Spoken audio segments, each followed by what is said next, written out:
Hello and welcome to the RotD Deep Dive spoiler-filled discussion of 2017's The Tag-Along 2. Now, I am going to be getting into some territory that could possibly be considered culturally insensitive. My goal is to do that as little as possible and to offend as little as possible, but I also need to approach this movie honestly. And honestly, some parts of it that tripped me up was telling, at some points, one actress from another. And there are, it's a common saying, other races all look the same.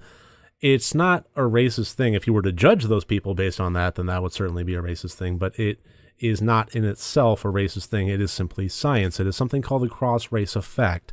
When we have facial recognition, we approach it on one of two levels, either featural or holistic. And holistic is what we approach in our ordinary everyday lives with the culture that surrounds us in our everyday lives. And it is more taking the entirety of the whole and finding that connection with it, and it is a more natural approach to it. If we start encountering other cultures that exist outside of our everyday normal routine, then we approach things with the facial recognition of featural instead of holistic, and that is recognizing individual features and piecing them together in our brains, and it is much less accurate. When we have holistic facial recognition, we notice a lot more subtleties. So it's something that I've encountered with Asian horror films before, and it doesn't happen always, but it did happen with the Tag-Along 2. I did get lost in some of the storylines when I thought that one actress was another character, and because the characters were so widely varied, it did throw me. Well, why is this person doing this when that doesn't make sense for them, but it makes perfect sense for the other one? Well, it was the other one. So it tripped me up, and I want to state right off with this that I did not judge this movie based on that. That is my issue, not the issue of the film and its filmmaking style. So nothing in my RotD review or my scoring system is reflected on that. That is simply my burden that I dealt with as I was watching the movie, and I felt like it was worth discussing at any rate. I'm just going to start this off with some things that didn't work for me before I get into parts of it that I did like. And one part that didn't work for me is a big part, and it was the tiger. The character turning into the tiger was something that I've never seen in a horror movie before, and I would be lying if I said that it worked for me. And again, I'm coming at this from a Western point of view. I am not well versed on the spiritual and cultural elements that might have been in play with this. It might make perfect sense within that context, but I have a level of ignorance towards that. Not purposeful ignorance, but regardless, I don't have that knowledge base, and taking it for face value as a character simply turning into a tiger, it seemed like an odd choice to me. Now, and it didn't help that the CG was so bad, and when he actually turned into the tiger physically towards the end, it was pretty terrible. And before that happened, it was simply a guy crawling on the ground, and it was just kind of puzzling. But there is also a certain element of cultural acceptance without knowledge, and we encounter that all the time when we watch foreign films.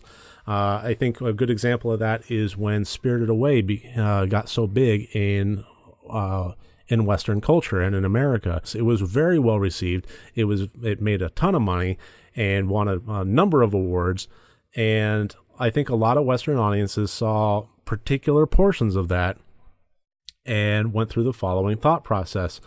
Well, that's odd. That must be a part of their culture. I don't understand that, but I'm enjoying the movie. I understand where they're going with it. Moving on. If you stop a movie every 2 seconds to look something that you don't recognize up on Wikipedia, you're taking yourself out of the movie and you're not enjoying it for what it's trying to do with the storytelling aspect to it. At a certain point, you think, okay, well, that's a cultural element I don't understand. That's perfectly fine. I kind of understand what they were going for with it, and moving on. And that, for me, was something that I could not get past with the tiger character, just because it was such a big portion of this, and it seemed so oddly out of place. And then again, the effect was kind of off. I've seen elements that in horror films where you have spirit animals, things like that. I just reviewed The Serpent and the Rainbow, and he had the panther spirit animal, or the jaguar, and that worked really well. But the idea of physically turning into a tiger, being possessed by the spirit of a tiger and then physically turning into one, that was tough for me, and it took me out of the story. That's I guess the point that I'll make there is, it's not that I thought it was so weird that I just couldn't accept it. It's that it was enough that it took me out of the storytelling process that it was trying to deliver. And lastly, a portion that didn't work for me is I'm just not a fan of the I know you're in there trope. When a character is possessed by another entity and they're basically talked out of it. And I get it, relying on your own internal strength and your fortitude of spirit and so forth. But especially if you're using it for the final climax of the film, it feels a little bit cheap on a writing level. That, you're not employing tools, you're not employing knowledge, you're just employing, I know you're in there, you can fight this thing. Sometimes it works, in my opinion, most times it doesn't. Now, parts that I liked.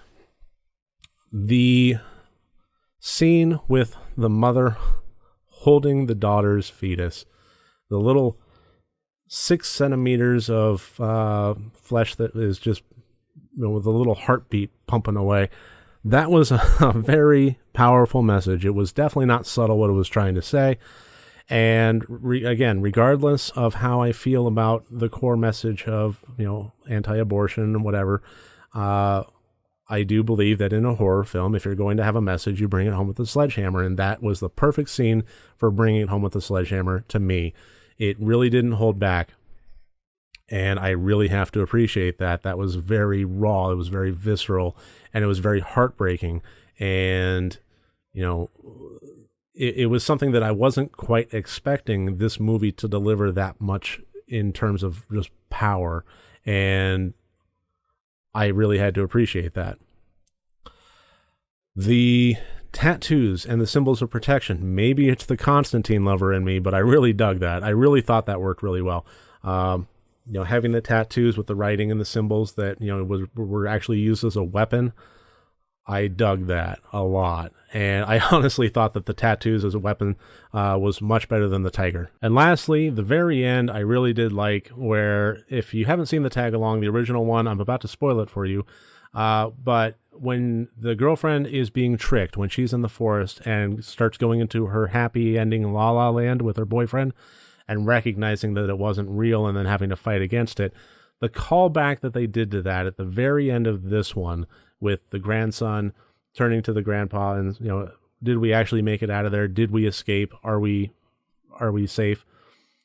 And the grandpa taking on that tone of like somebody just kicked him in the nads. I when I first saw that, I was groaning.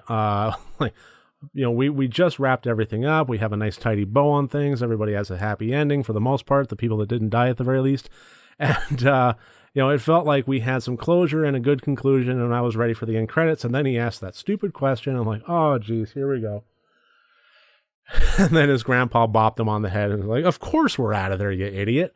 I really, really like that. It was a sense of fun and jovialness that I thought was a great way to roll the end credits, and I really had to appreciate that. I enjoyed that, how it made me groan, and then it brought that levity to it.